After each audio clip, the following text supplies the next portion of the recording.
আসসালামু আলাইকুম। ফুলকপির ডাটা যে পালিয়ে দেন অবশ্যই এই ভিডিওটা দেখে না পালিয়ে এরকম রেসিপি বানিয়ে নেবেন। এক প্লেট ভাত নিমিষে খাওয়া যাবে এরকম রেসিপি সাথে থাকলে। তো কথা না বাড়িয়ে চলে আসলাম, এখানে 2টা ফুলকপির ডাটা নিয়েছি। তো নিয়ে এখন এগুলা এই যে এরকম করে ছিঁড়ে এরকম করে ছোট ছোট করে ভালো করে ছেঁচে নিয়ে আসছি।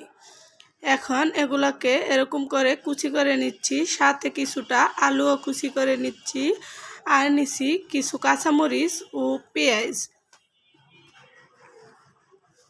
তো এগুলা ভালোভাবে ধুয়ে আমি রেখে দিচ্ছি। আর এখানে চুলাতে একটা কড়াই বসিয়ে দিচ্ছি, কড়াইতে পরিমাণ মতো তেল দিয়ে হালকা গোল্ডেন করে নিব।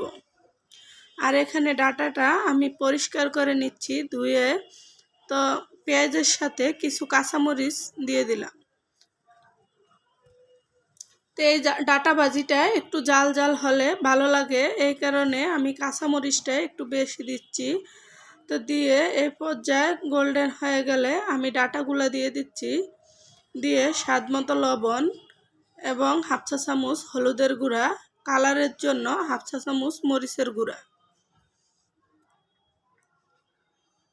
দিয়ে এখন ভালোভাবে নেড়েচেড়ে নিব। নিয়ে আমি ঢাকা দিয়ে রেখে দিব, সিদ্ধ হওয়া পর্যন্ত অপেক্ষা করব। তো যে যেখান থেকে ভিডিওটা দেখছেন অসংখ্য অসংখ্য ধন্যবাদ। অনেকে হয়তো দেখছেন সাবস্ক্রাইব করেন না, প্লিজ দয়া করে একটা সাবস্ক্রাইব করবেন। সাবস্ক্রাইবের পাশে থাকা বেল বাটন চাপ দিবেন, যে পরবর্তী ভিডিওর নোটিফিকেশন আপনাদের সামনে চলে আসে, সবার আগে দেখতে পারেন। তো ডাটাটা তো সিদ্ধ হওয়া লাগবে, এই কারণে আমি কিছুটা পানি দিয়ে দিচ্ছি, যে সিদ্ধ হয় এবং একদম লেতলেতা সুন্দর হয়।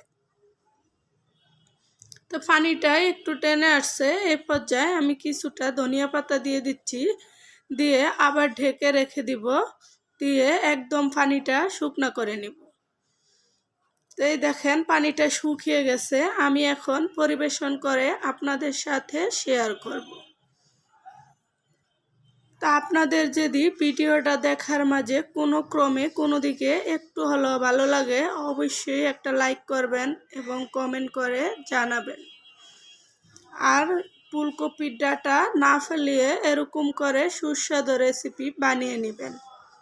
আজ এই পর্যন্তই, আবার নেক্সট ভিডিওতে দেখা হবে। আল্লাহ হাফেজ।